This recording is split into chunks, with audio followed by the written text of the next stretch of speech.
You're actually Nahida, aren't you? Paimon felt like Ch.III was acting weird when we met at the Sub-Zero's festival. And Dunyarzad, did you save her? It's a really long story. We shouldn't disturb her. Her consciousness is still weakened. Let's chat somewhere else. How about by the Traveler's favorite bench?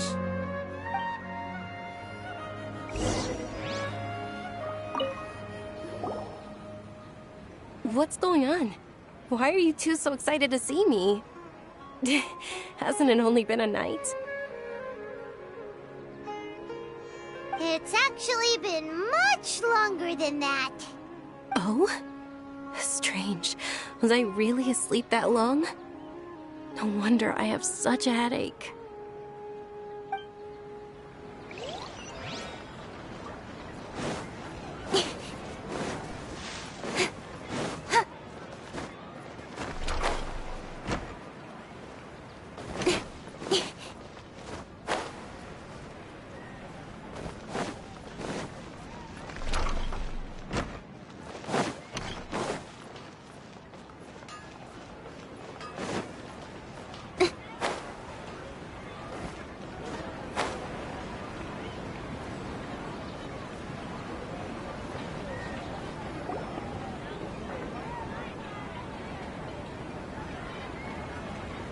Talk about Dunyarzad first. It's such a relief that she's alright. After we parted on the last day of the Sub-Zero's festival, I left the city and saw what the Traveler had described. Among the countless dreams, I found one that was growing fainter and fainter. This proved my suspicion. Once Dunyarzad could no longer bear the Akasha harvesting her dreams, her consciousness began to dissipate. But this also meant it escaped the Akasha's control. Such a small fragment of consciousness can't last for very long, though. It will return to its original dream, where both will gradually fade until they completely disappear. I used all the power I had to keep her dying dream alive as long as possible. But it still wouldn't have lasted for much longer if it hadn't been for you two breaking the samsara. So it looks like we did manage to save Dunyarzad in the end. And not a moment too soon. Huh? Why are you two smiling so happily? I thought you'd be so moved that you'd start crying. I need to spend more time observing human emotions. Both are fine. Everyone reacts differently. All right. You two must have a lot of other questions for me, right? After all, you saved my faithful believer. As your reward, I will answer any and all questions.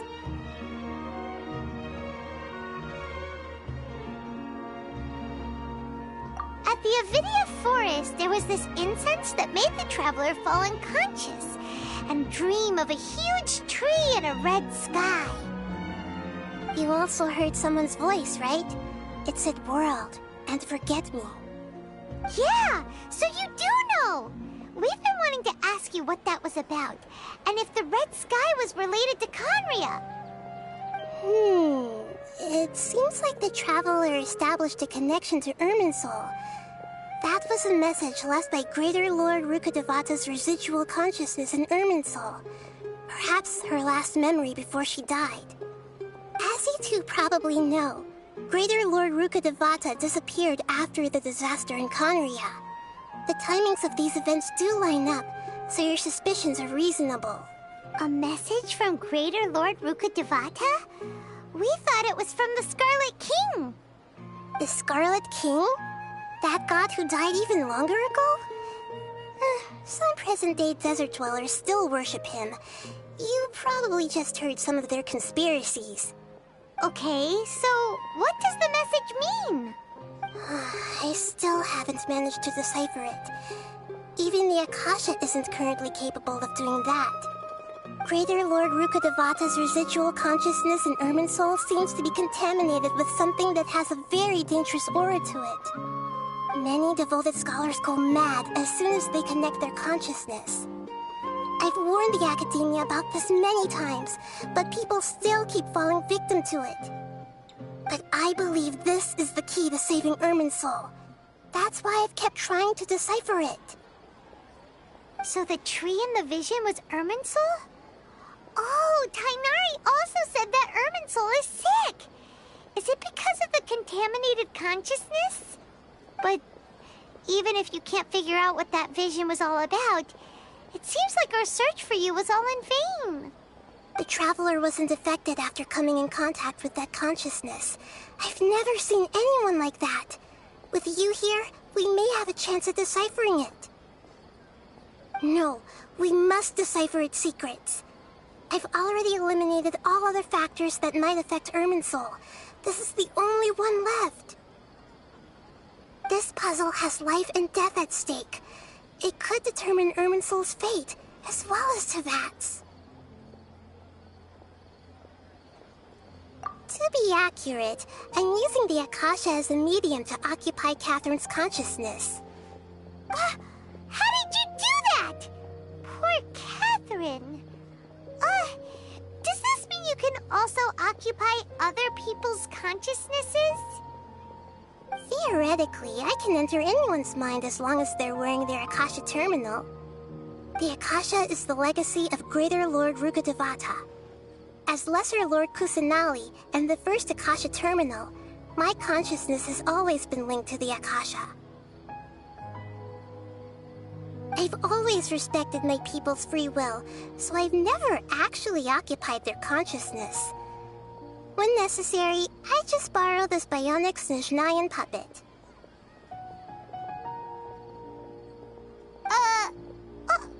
Hold on. Did we just learn some deep, dark secret? So Catherine is... No wonder Paimon felt something was off about her. What about your own body? Why do you need to borrow other people's? Don't you live in the sanctuary of Surasthana? That story begins a long time ago. After Greater Lord Rukkhadevata disappeared, the sages found my newly born self and took me back to Sumeru. At that time, I was young and weak. The sages kept me in the sanctuary of Surasthana, ostensibly for the sake of protecting me. But I've hardly heard from them since. However, I do understand that they had hoped to find Greater Lord Rukkhadevata instead of me, a symbol of her passing. So, the sages basically put their new Archon under house arrest? How dare they! Why don't you teach them a lesson, Nahida? In some ways, they aren't wrong. Greater Lord Rukkhadevata was omniscient and omnipotent. Even after her death, the Akasha is still empowering this nation. And I'm still really far away from being able to call myself the God of Wisdom. Moreover, the Academia is also more proficient at governing this country. My existence has little meaning. Yeah, you got a lot of believers. Just look at the Sub-Zero's festival. Everyone who showed up truly loves you. Thank you for the kind words. But I honestly don't need physical freedom as long as I can connect my consciousness to the Akasha. Trying to find a way to save Irminsul is my life's mission and top priority. I will work on that, and try to live up to being a deity in the meantime. Every once in a while, I will also take up the duties of the God of Wisdom and enlighten a lost soul here and there. Doing all that should be enough. There's never been any big problems with the Academia's governance of Sumeru.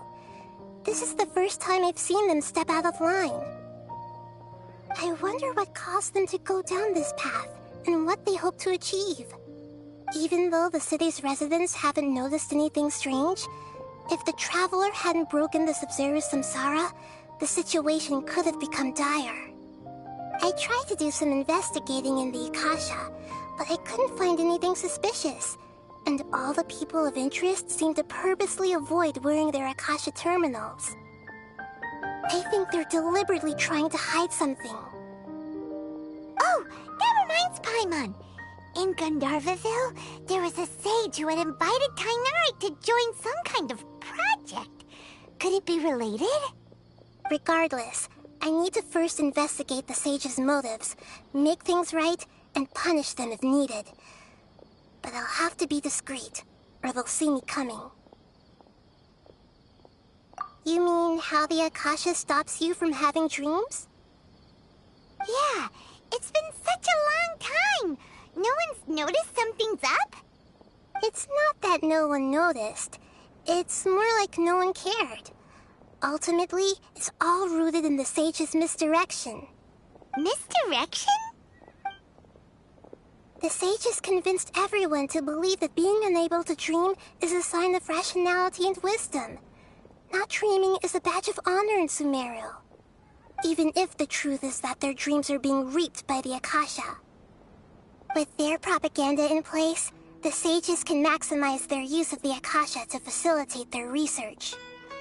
Besides, Greater Lord Rukkhadevata must have created the Akasha in the hopes that it could be used to its full potential.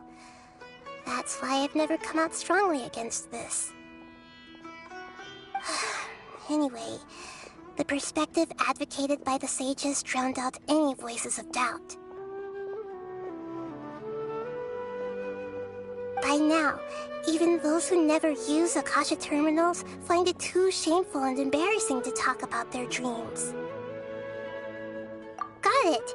I hope my answers were satisfactory, seekers of knowledge. To be honest, maintaining Dunyarzad's fading dream took a lot of mental energy. I think I may need to rest for a while. Oh, and you don't need to worry too much about the sage's activities for now. The Akasha won't be able to conduct another project on the scale of the Sub-Zero's Samsara in the immediate future. Go and get some sleep. Leave everything to us. What a relief. This is truly the most exhausting birthday I've ever had. Traveler? Paimon? Why am I here? Do either of you know? Maybe you were sleepwalking. You know you can't wake up a sleepwalker. We happened to walk by, so we thought we'd wait for you to wake up. I see. Huh. I should visit my maintenance personnel sometime. Oh, I'm fine. I better go. Thank you.